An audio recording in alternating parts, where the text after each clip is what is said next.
Alhamdulillahilladzi an'ama 'alaina bi ni'matil iman wal islam. Asyhadu an la ilaha illallah wahdahu la syarika lah wa asyhadu anna sayyidana wa nabiyyana Muhammadan 'abduhu wa rasuluh. Allahumma shalli wa sallim wa barik wa karrim 'ala sayyidina wa habibina wa syafi'ina wa maulana Muhammadin wa ala alihi wa ashabihi ajma'in tahirin. Ilahana anta maqsudana wa ridhaka matslubana atina mahabbataka ma'rifataka ya Allah. Amma ba'd. Faya ikhwani rahimakumullah, usikum wa iyaya bitaqwallah wa ta'atihi la'allakum tuflihun. Ma'asyiral muslimin, sidang Jumat yang dimuliakan oleh Allah Subhanahu wa taala. Dalam kehidupan ini tentunya kita sebagai manusia akan dimintai pertanggungjawaban atas apa yang telah kita lakukan di alam dunia yang fana ini untuk menjemput kenikmatan alam akhirat. Namun semua itu butuh pertanggungjawaban kita sebagai makhluk yang Allah utus ke alam dunia ini untuk menjadi khalifah. Karena dari sekian makhluk yang Allah ciptakan, gunung yang Allah ciptakan, pohon-pohon yang Allah ciptakan, planet yang Allah ciptakan, seluruh makhluk yang ada di alam dunia ini yang telah Allah ciptakan, Allah tawarkan kepada mereka. Apakah di antara mereka yang diciptakan oleh Allah Subhanahu wa taala ini mau menjadi khalifah fil ardh, mau menjadi khalifah di alam dunia ini? Dan hanya satu makhluk yang berani mengatakan bahwa dia mau menjadi khalifah fil ardh, yakni manusia. Bahwa kita manusia sehingga kita diciptakan dengan sempurna, sesempurna-sempurnanya makhluk yang Allah ciptakan. Kita dikasih akal, kita dikasih nafsu dan lain sebagainya sebagai bentuk kesempurnaan kita manusia, karena kita menerima tawaran dari Allah Subhanahu wa taala untuk menjadi pemimpin di alam dunia ini. Minimal kita menjadi pemimpin dalam rumah tangga dan pemimpin diri kita, dari ujung rambut sampai dengan ujung kaki kita, bahwa kita pemimpin akan melakukan pertanggungjawaban kita di hadapan Allah Subhanahu wa taala atas apa yang telah kita lakukan. Hadirin sidang Jumat yang dirahmati oleh Allah Subhanahu wa taala. Beberapa hari lagi kita akan menentukan satu pilihan. Di tanggal 14 Februari esok kita akan menentukan pemimpin kita di Indonesia ini di masa 5 tahun yang akan datang. Di samping itu pula kita sudah tahu betul bahwa kita memilih perwakilan kita dalam dewan, baik itu DPRD tingkat kota kabupaten ataupun DPRD provinsi maupun DPRD pusat. Semua itu adalah kita yang menentukan. Dan sekarang dan saat inilah kita berpikir mana yang pantas kita berikan amanah dari kita, mana yang layak kita berikan amanah dari kita. Kita titipkan kesejahteraan bangsa kita ini, kesejahteraan masyarakat ini kepada siapa? Keadilan bagi rakyat ini kepada siapa? Sekaranglah waktunya kita menentukan sikap. Setelah itu baru kita pilih dengan hati nurani kita. Karena hadirin, pemimpin dalam pandangan Islam bahwa mereka yang sudah pasti mereka harus cerdas, yang sudah pasti mereka harus berkeadilan, memiliki rasa keadilan yang tinggi, yang sudah pasti juga mereka harus bisa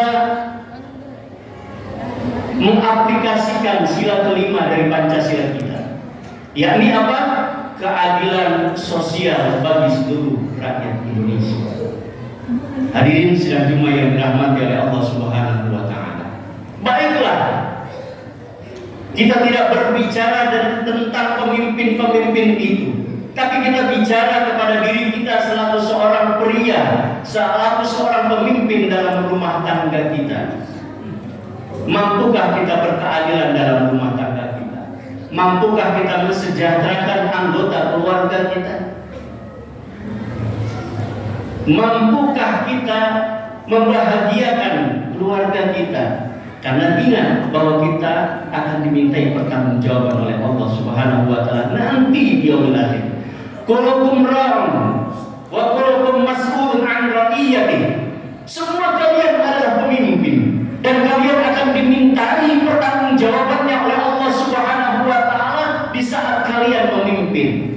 Baik itu pemimpin rumah tangga, pemimpin lingkungan RT, RW, lurah, camat, wali kota, bupati, gubernur, kemudian presiden. Semua mereka akan dimintai pertanggungjawabannya oleh Allah Subhanahu wa taala. Dan ingat, Allah Subhanahu wa taala dalam surat An-Nisa ayat 58 menggariskan bahwa innallaha ya'murukum an tu'addul amanati ila ahliha. Sesungguhnya Allah Subhanahu wa taala memerintahkan kepada kalian, kepada kamu semua, menyampaikan amanah, menitipkan amanah kepada siapa? Ila ahliha, kepada ahlinya. Artinya Allah sudah berbicara profesionalisme dalam Al-Quran. Kalau memang dia tidak layak untuk menjadi pemimpin kita, kita ukur dari syariat Islam, kita ukur dari rasa nasionalismenya, sudah kita tidak usah pimpin. Karena kita pun akan dimintai pertanggungjawaban kita atas coblosan yang nanti akan kita berikan kepada siapa. Allah tidak pernah akan tidur. Oleh karena itu Allah lanjutkan ayat ini masih dalam ayat yang sama. Wa idza hakamtum bainan nas an tahkumu bil adli. Kalau sudah diamanahkan itu, pemimpin itu harus melakukan keadilan bainan nas, di antara semua manusia. Dia tidak melihat muslim, karena sebagai seorang pemimpin mereka harus berkeadilan, menetapkan keadilan pada tempatnya. Artinya apa? Bahwa muslim, non muslim harus diayomi. Sebagaimana mungkin hadirin sidang Jumat sering mendengar cerita dari Khalifah Umar bin Khattab, karena dia menerapkan satu buah keadilan, bahwa di masa Khalifah Umar di Madinah ada rumah bubuk seorang Yahudi yang akan dibangun oleh gubernur Madinah saat itu. Kemudian orang Yahudi ini dinegosiasi dulu Pak sama gubernur nih. Dinegosiasi dulu mau dibeli sekian, kemudian tidak dijual, dilipat gandakan harga tanahnya pun tidak dijual. Kemudian karena menurut gubernur ini adalah untuk kepentingan umat Islam, mau mendirikan masjid, maka dia langsung bongkar. Seperti kejadian-kejadian di kita Pak. Untuk kepentingan negara, maka dibongkarlah tanah-tanah atau dibangunlah tanah-tanah yang belum masalah dengan menitipkan uang pembayarannya pada pengadilan. Begitupun yang dilakukan oleh gubernur Madinah saat itu. Dititipkan uang itu di pengadilan, apabila dia berkenan silakan ambil uang tersebut. Tapi seorang Yahudi ini tidak terima, mengadulah dia kepada Umar bin Khattab. Kemudian sampai singkat cerita, sampai dia menghadap kepada Umar. Ya, walaupun saat itu Umar pun ada di bawah pohon kurma, tapi Umar sangat berlaku adil. Dia bercerita kepada Sayyidina Umar, kemudian Sayyidina Umar hanya memerintahkan kepada dia, tolong cari tulang. Diambil tulang, ya, kemudian dikeluarkan pedangnya. Di atas tulang tersebut dia tidak tuliskan surat. Sayyidina Umar hanya menggoreskan tulang tersebut dengan lurus. Kemudian pesan Sayyidina Umar kepada orang Yahudi tersebut, wahai Yahudi, engkau berikan tulang ini kepada gubernur Madinah. Ini dari katakan bahwa ini adalah dari Umar. Singkat cerita, sampailah dia pulang, dia sampai di Madinah dan menemuilah gubernur. Wahai Tuan Gubernur, saya telah menghadap kepada Khalifah Umar bin Khattab dan beliau memerintahkan saya untuk menyerahkan tulang ini kepadamu. Setelah dilihat tulang tidak ada tulisan, tapi hanya ada garis lurus, tegak lurus. Gemetar hati gubernur ini. Kenapa gemetar? Berarti dia telah melakukan kezaliman terhadap rakyatnya, walaupun ini orang Yahudi. Akhirnya apa? Akhirnya rumah tersebut tidak jadi dibangun masjid dan cuma akan didirikan lagi. Tapi apa kata si Yahudi? Wahai gubernur, sebenarnya apa makna dari garis tersebut? Jawab gubernur sederhana. Sayyidina Umar Khalifah telah berpesan kepada saya, wahai gubernur, berlaku adillah kamu terhadap siapapun. Jika kamu tidak berlaku adil kepada rakyat Madinah, maka pedang ini yang akan melakukan keadilan. Itu berdasarkan syariat Islam. Itu hadirin. Akhirnya apa? Yahudi tersebut ada, wahai gubernur, kalau demikian isi daripada garis tersebut, maka sejak saat ini silahkan bangun tangan saya, silahkan bangun lokasi saya, masjid sesuka hatimu. Dan mulai saya ini pun saya nyatakan saya masuk Islam. Ini satu buah hikmah hadirin, bahwa pemimpin tidak boleh semena-mena, ya. Dan bainan nas, di antara sama manusia dia harus berlaku adil, seperti pemimpin-pemimpin kita zaman dahulu. Hadirin sidang Jumat yang dimuliakan oleh Allah Subhanahu wa Ta'ala. Kenapa ini harus kita lakukan? Kita juga sama dalam rumah tangga seperti itu, dalam KRT, dalam KRW, semua harus seperti itu. Dari yang kecil kita belajar memimpin. Kalau dari yang kecil kita sudah tidak dapat memimpin dengan adil, dengan bijaksana, mensejahterakan apa yang kita pimpin, bagaimana kita menjadi pemimpin yang lebih luas jangkauannya? Jadi hadirin, itu yang harus kita perhatikan. Karena apa? Innallaha ni'ma ya'idukum bih. Innallaha kana sami'an basira. Karena sesungguhnya Allah Subhanahu wa Ta'ala memberi pengajaran yang terbaik atau yang paling baik kepada kamu selaku khalifah fil ardh.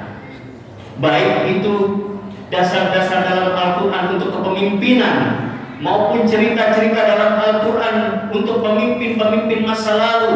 Di situ ada Fir'aun sebagai contoh kezaliman seorang pemimpin. Di situ ada Nabi Ibrahim, ada Nabi Musa, contoh kebaikan seorang pemimpin. Banyak lagi kalau kita cari dalam Al-Quran contoh-contoh bagi seorang pemimpin, baik yang tidak baik maupun yang baik, yang lurus maupun yang tidak lurus. Sehingga mereka yang lurus bagaimana, yang tidak lurus pun mendapatkan apa. Kita sudah tahu dalam Al-Quran, dari sejarahnya, dari hukum-hukum yang ada dalam Al-Quran, dan apa yang akan didapatkan oleh orang-orang yang tidak adil dalam kepemimpinannya. Ya, sesungguhnya Allah telah memberikan pengajaran kepada kita yang terbaik bagi seorang pemimpin.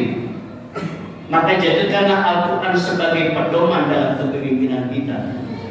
Kita tidak melihat pemimpin, bupati, gubernur, wali kota, presiden, tapi buat kita sajalah.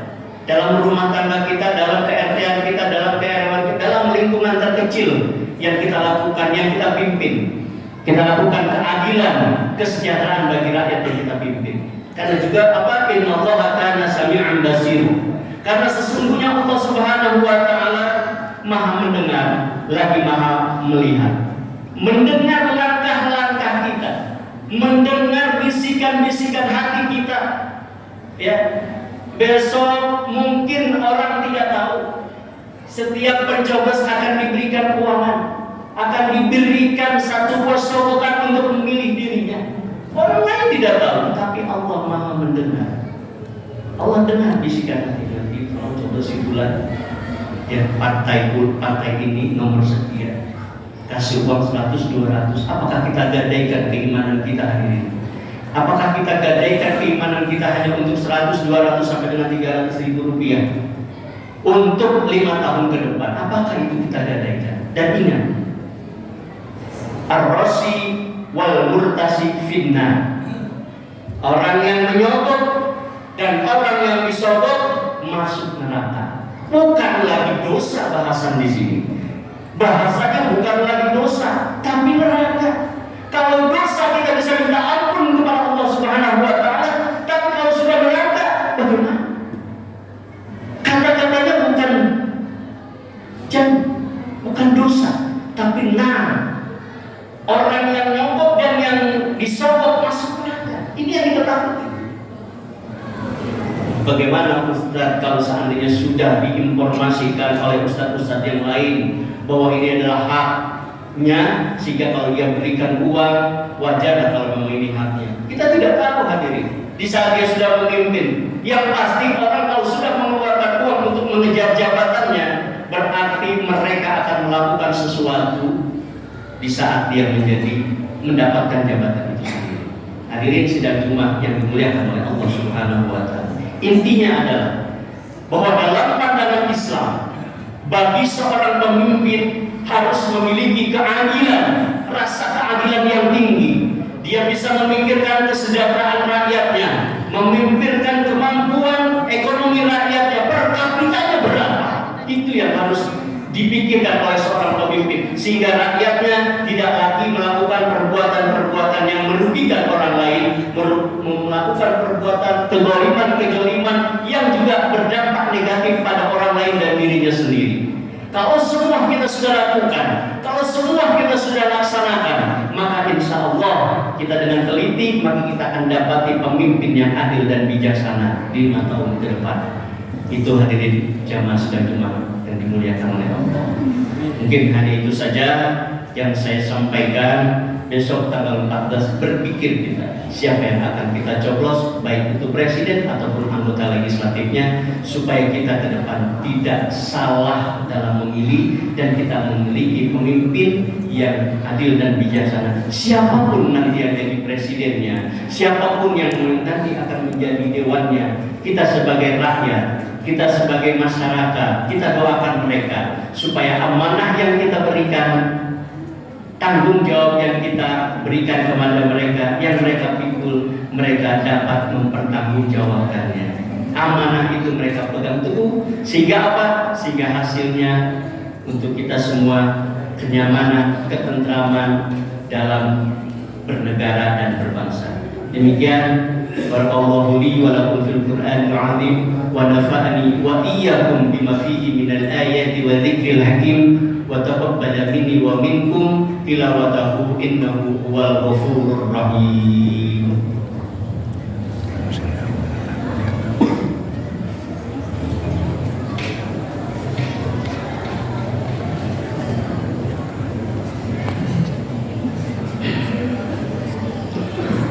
Alhamdulillahilladzi bil ittihadi wa hablillahil matin.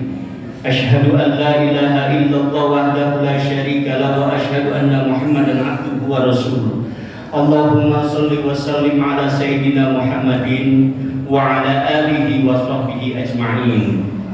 Ibadallah, ittaqullah haqqa tuqatih wa la tamutunna illa wa antum muslimun. Wa'lamu anna Allah ta'ala shalla ala nabi qadima faqala ta'ala azza min qail inna Allah wa malaikatahu yusalluna 'alan nabi ya ayyuhalladzina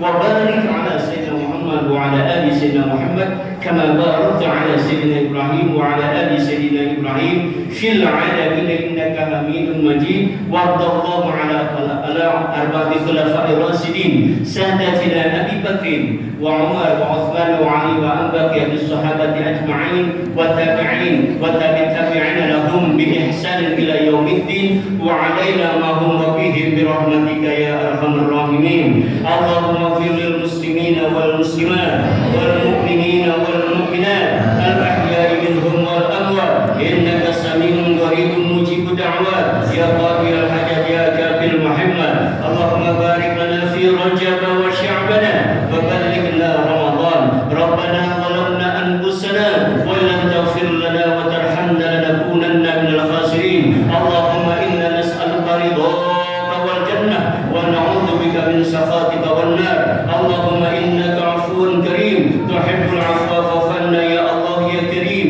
ya arhamar rahimin irhamna ya arhamar rahimin irhamna ya Allah. Demi kemuliaan-Mu dan demi kemuliaan Rasul Nabi Muhammad sallallahu alaihi wa alihi wasallam, angkatlah derajat kami, muliakanlah kami di dunia dan di akhirat, selamatkanlah kami ya Allah di dunia dan di akhirat.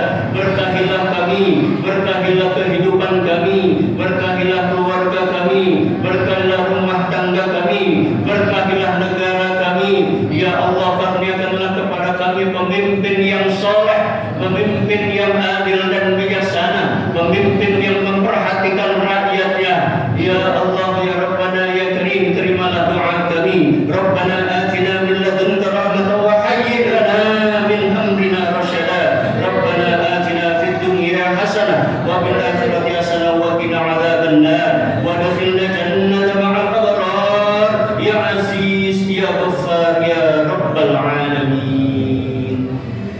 Ibadallah, innallaha ya'muru bil 'adli wal ihsan wa ita'i dzil qurba wa yanha 'anil fahsya'i wal munkar wal baghi ya'idzukum la'allakum tadhakkarun wa la dzikrullahi akbar.